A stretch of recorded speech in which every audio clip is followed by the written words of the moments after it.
नमस्कार दोस्तों, स्वागत है आपका द पॉलिटिकल टेस्ट में और मैं हूं अजय सिन्हा। दोस्तों, उत्तर प्रदेश में मायावती ने आज दो बड़े फैसले ले लिए हैं, यानी दो बड़े फैसलों की खबर सामने आ रही है, जिसमें बड़ी खबर यह है कि मायावती ने नया फॉर्मूला बना लिया है लोकसभा चुनाव को लेकर। और दूसरी बड़ी खबर यह है कि मायावती जो है वो एक गठबंधन नया करने वाली है, यानी एक नया गठबंधन अब लोकसभा का चुनाव उत्तर प्रदेश में लड़ेगा। दोस्तों, पहले ही मैं बता चुका हूं कि मायावती 80 लोकसभा सीटों पर चुनाव अकेले लड़ेंगी, उन्होंने ऐलान कर दिया था, जिसके बाद से सवाल उठ रहे थे कि क्यों नहीं मायावती इंडिया गठबंधन के साथ आती है।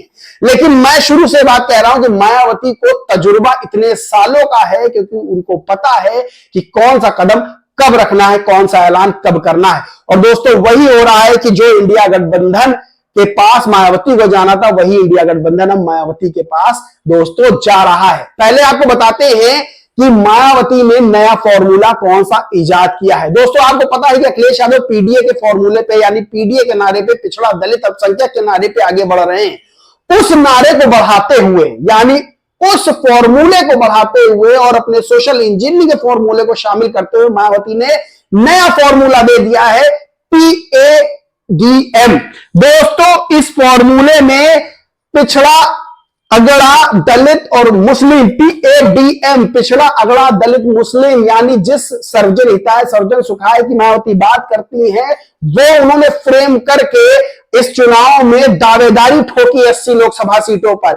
यानी पीडीए से बड़ा नारा उन्होंने दे दिया है, PADM, पिछड़ा, अगड़ा, दलित और मुस्लिम, यानी हर वर्ग को हिस्सेदारी। और ये आज जो मायावती ने लिस्ट जारी की, यानी बीएसपी की लिस्ट जारी हुई है, जो 16 प्रत्याशी आए हैं, उसमें साफ झलकती है। आपको बता दें कि जो 16 प्रत्याशी हैं, उसमें से कुछ के नाम मैं बता देता हूं कि सहारनपुर से माजिद अली को टिकट दिया गया है, मुस्लिम को टिकट, कैराना से श्री पाल सिंह, मुजफ्फरनगर से दारा सिंह प्रजापति, बिजनौर से विजेंद्र सिंह, नगीना से सुरेंद्र पाल, मुरादाबाद से मोहम्मद इरफान सैफी, रामपुर से जीशान खान, संभल से शौकत अली।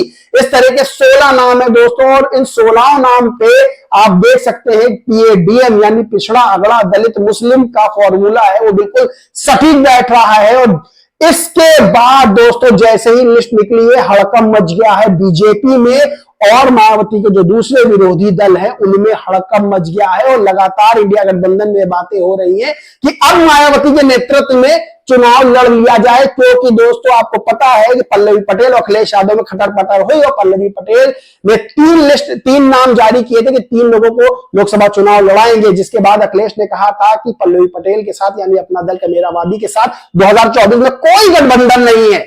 वहीं पल्लवी पटेल ने वो तीनों नाम वापस लिए, अपना ऐलान वापस लिया। लेकिन ये बात सामने आ गई, ये खबर सामने आ गई कि मायावती ने एक कोऑर्डिनेटर उनके पास भेजा बात करने के लिए, और बात की पल्लवी पटेल से। अब ये तय हो गया है कि पल्लवी पटेल मायावती के साथ मिलकर चुनाव लड़ेंगी। बस बात जो फंस रही है वो सिंबल पर फंस रही है दोस्तों, यानी मायावती ये चाहती है कि बीएसपी के सिंबल हाथी से पल्लवी पटेल चुनाव लड़े लोकसभा का।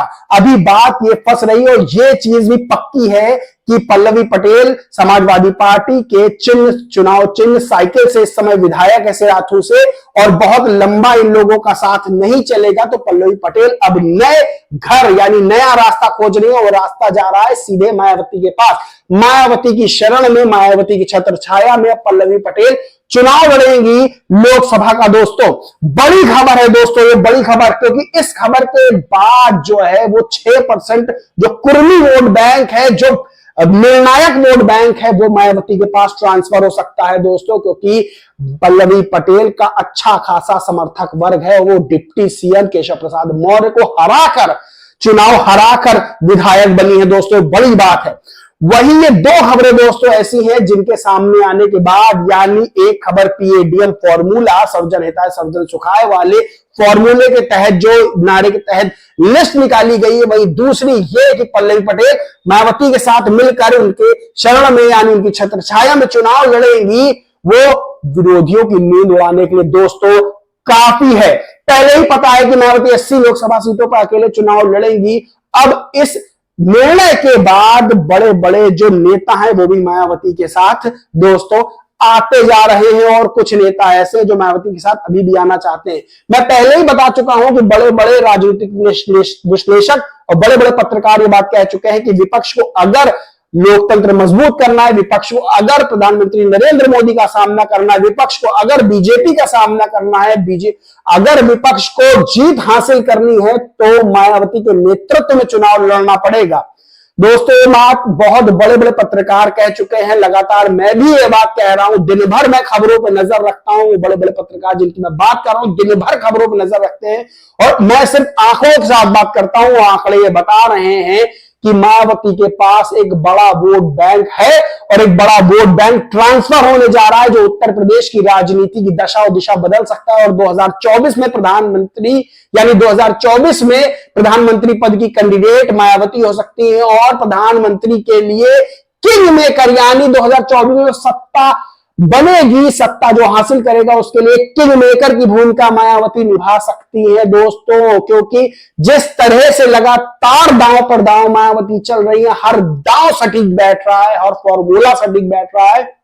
ये माना जा रहा है कि जिस तरह से 2007 के विधानसभा चुनाव में मायावती ने पूर्ण बहुमत हासिल करके सबको चौंका दिया था, 206 सीटें हासिल करके सबको चौंका दिया था, 2024 के लोकसभा चुनाव में भी मायावती इसी तरह अपनी रणनीति से अब सबको चौंकाने जा रही हैं दोस्तों। इस पूरे मामले पर आपका क्या कहना है, क्या मानना है, कमेंट करके जरूर बताएं दोस्तों। वीडियो अच्छा लगा हो तो लाइक करें, शेयर करें। दोस्तों चैनल को सब्सक्राइब नहीं किया है तो सब्सक्राइब जरूर कर लें। और दोस्तों होली के शुभ अवसर पर, होली के शुभ मौके पर आपको और आपके परिवार वालों को मेरी तरफ से, द पॉलिटिकल टेस्ट की तरफ से बहुत बहुत शुभकामनाएं, हार्दिक शुभकामनाएं। और दोस्तों होली खूब अच्छे से मनाएं, एक दूसरे को रंग लगाएं, प्यार से रहें। और सबसे बड़ी बात यह है कि होली के बाद लोकतंत्र का सबसे बड़ा पर्व है तो आप वोट जरूर करें क्योंकि आपका एक एक वोट लोकतंत्र को मजबूत करेगा। जय हिंद, जय भारत।